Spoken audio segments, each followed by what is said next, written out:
Það mikið og öflugt íþróttalíf á Egilsstöðum og við ætlum að taka stöðuna á Hetti. Velkomin í settið, Davíð. Við byrjum bara á því. Höttur, hvað Höttur?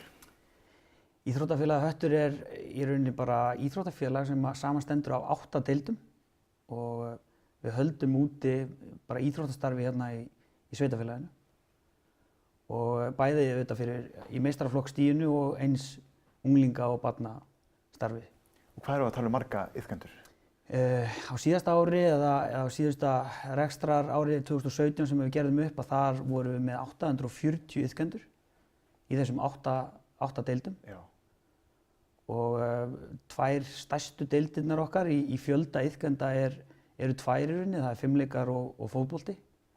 Og síðan eru körfubolti, kemur þar á eftir. Síðan eru frjálsar íþróttir og síðan eru svona minni deildir eins og taekwondo, blag, sund. Þetta eru margar deildir og mikill fjöldi og þetta eitthvað sem maður getur klárlega verið stoltur af. Já, og það þetta bara líka mikilvægt fyrir svona samfélög út á landi að geta boðið upp á starf sem höfðar til fleiri heldur en bara svona einstaka hópa.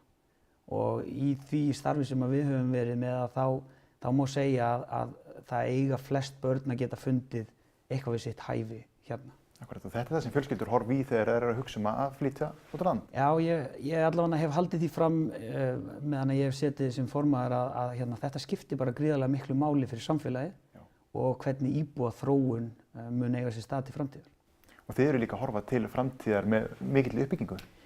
Já, sem dæmi að þá byrjuðum við á að endurnýja gólfefni í núverandi sal og kláruðum þann verkþátt í samstarfi við sveitafélagið þetta.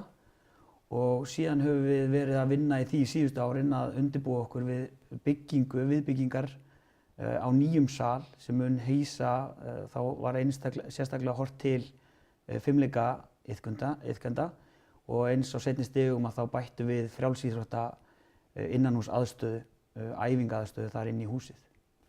Þetta kemur til með að vera mikil lyftistöng og líka bara losa rými fyrir aðrar greinar í sölunum. Já, þetta mun bara gjörbreyta aðstöðu okkar til þess að geta boðið upp á bara faglegt og gott starf. Í núverandi ástandi að þá hafa fimleikarnir verið með 60–65% nýting á salnum. Þessi grein þarf að byggja upp í hvert sinn og taka niður. Og það eru þetta bara sóun sem við viljum útrýma og kraftar hjá foreldrum og þeim sem starfa fyrir fimleikadeildina að standa í þessu í hvert sinn sem að menn bjóða upp á íþróttina í þessu núverandi sal. Akkurat. Og þetta mun bara gjörbreyta öllu starfi hjá okkur. Hvernig eru kynjahlutföllin hjá okkur? Kynjahlutföllin eru þannig á iðkendanum að þá erum við með 54% sem eru kvenkyns og restur er karlkyns og síðan erum við með í stjórnum í þessum 8 stjórnum að þá sitja 50 einstaklingar og þar hafa kynjahlutföllin bara verið jöfn, 25 og 25. Já. Og hérna við bara getum verið stolt af því að eiga líka greinar sem eru kannski sterkar stúlknagreinar eins og fimleikar eru á landsvísu og það er bara mikilvægt að halda því líka á lofti að aðstaða fyrir stúlkur sér til staðar. Algjörlega. Út allt land. Algjörlega. Eru krakkarnir mikið að æfa fleiri en eina grein hjá okkur? Já, hlutfallið í okkur hefur verið svona í kringum 20% sem er þá að æfa 2 eða fleiri íþróttir og það er þetta bara af því að við erum bara með takmarka rými að krakkarnir geta valið nokkrar íþróttir innan vikunar. Það mun líklega eitthvað breytast þegar að það verða komin 2 hús og sumar greinar verða hugsanlega á sama tíma en það er auðvitað bara okkar að stilla af eins og við getum þannig að aldurshóparnir séu ekki að skarast á en kringum 20%. Og þetta skiptir líka máli að því fyrir krakkar sem þurfa mikla hreyfingu að geta fengið einhvers staðar útrás fyrir hana að það sé ekki bara 2 eða 3 æfingar í vikuna, séu fleiri æfingar. Þetta bara eitthvað sem margir þurfa. Já, og það svona almennt fyrir sveitafélag okkar erum við bara með, það eru önnur félög sem að bjóða annars konar starf og þetta bara sterkt og vel staðið að þessu starfi. og börnin geta bara valið nokkuð mikið og við höfum bara að halda áfram að styðja við þetta. Þetta bara gríðarlega mikilvægt fyrir barnafjölskyldur að geta átt kosti á góðu og miklu starfi.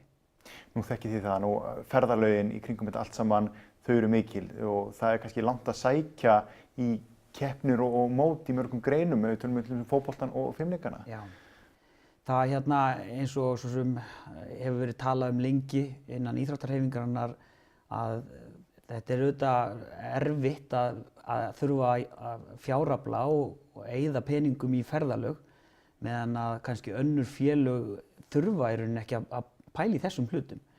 En hingað til auðvitað bara öflugt fólk sem stendur á bak við hlutunum hérna og við bara reynum að finna leiðir. Já. Og það hefur auðvitað gengið en auðvitað er þetta erfitt, sérstaklega þegar þú ert langt frá höfuðborginni. Algjörlega. Og krakkarnir líka að finna fyrir þessu þegar þeir mæta á mótina, það tekur bara stundum tíma að jafna sig eftir svona ferðalag. Já, og það er auðvitað bara, það er mikið ferðalög og mikið kostnað sem að fer og er borinn af foreldrum. En þetta er auðvitað bara hluti af því að búa á Íslandi og við bara gerum gott. Það er ekkert eins skemmtilegt eins og að fara í ferðalag með barninu sínu og sofa á dýnu í grunnskóla. Það er bara, bakið á manni verður alveg eins og nýtt eftir þá helgi.